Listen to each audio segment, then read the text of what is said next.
കോൺഗ്രസ് വടകരപ്പടി മണ്ഡലം കമ്മിറ്റിയും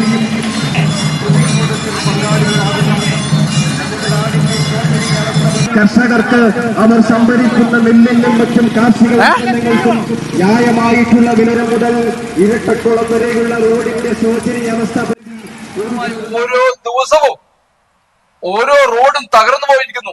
ഹൈവേ ആണെങ്കിൽ തന്നെ ഇവര് പറഞ്ഞ ഹൈവേ ഇന്നും വടക്കഞ്ചേരി ആ ഹൈവേ തകർന്നിട്ട് നേരാക്കിക്കൊണ്ടിരിക്കുന്നു.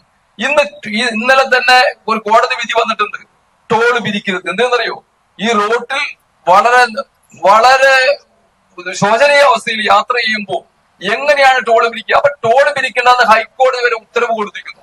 ഈ അവസ്ഥയിലാണ് മുഖ്യമന്ത്രി പറഞ്ഞത് ന്യൂയോർക്കിനെ പോലും അതിശയിപ്പിക്കുന്ന റോഡായിരുന്നു ഇവിടെ എന്നത്. അപ്പൊ നമുക്കൊന്നേ അറിയാവുള്ളൂ, ഇതൊന്നും അറിയേണ്ട കാര്യമില്ല. ഇവിടെ ഈ ഗവൺമെന്റിന്റെ സ്ഥിതി എനിക്കറിയാം. ഇതിനകത്ത് കോൺട്രാക്ട് കൊടുക്കണമെങ്കിൽ അദ്ദേഹത്തിന്റെ മരുമകൻ എന്നാണ് ഇതിന്റെ PWD മന്ത്രിയെ അന്ന് തൊട്ട് അഴിമതിയുടെ കൂമ്പാരമാണ്. കമ്മീഷൻ ശതമാനത്തിന്റെ കണക്ക് കൂടിയപ്പോ കോൺട്രാക്ടുമാർക്ക് തകരാന്ന് വെച്ചാൽ അതിന് മുതൽ മുടക്കുന്നത് അവർ സ്വാഭാവികമായിട്ടും കമ്മിയാക്കും. ആ കമ്മിയാക്കുമ്പോ എന്ത് സംഭവിക്കും?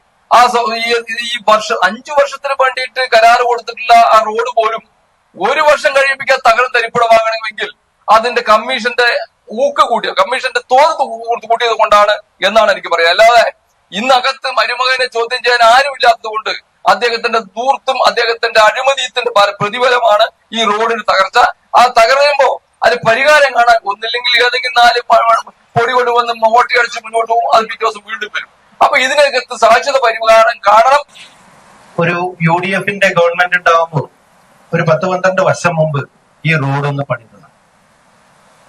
അത് സ്വാഭാവികമായി നമ്മുടെ കാലാവസ്ഥയൊക്കെ അനുസരിച്ച് 6-7 വർഷം കഴിഞ്ഞപ്പോ അത് പൊട്ടിപ്പൊളിഞ്ഞ് ഈ ഒരു അവസ്ഥയിലേക്ക്. കഴിഞ്ഞൊരു 5 വർഷത്തിൽ കൂടുതലായി ഈ റോഡ് ഇതുപോലെ ദയനീയ അവസ്ഥയിൽ കിടക്കുക. നിരവധി ആളുകൾക്ക് ജീവൻ നഷ്ടപ്പെട്ട ഒരു റോഡാണ്. രാവിലെ ഇവിടെ ഒരു പ്ലക്കാർഡ് കണ്ടു, മരണക്കുഴി മന്ത്രി. അത് തന്നെയാണ്, മരണക്കുഴി ഉണ്ടാക്കുന്ന ഒരു മന്ത്രിയായി മാറിയിരിക്കുകയാണ്. ഈ റോഡ് നിരവധി ആളുകളുടെ ജീവൻ നഷ്ടപ്പെടുത്തി, നിരവധി ആളുകൾക്ക് അംഗവൈകല്യങ്ങൾ സംഭവിച്ച ഒരു റോഡാണ്. ഇവിടെ ആക്സിഡന്റ് ഉണ്ടാവാത്ത ദിവസങ്ങളില്ല.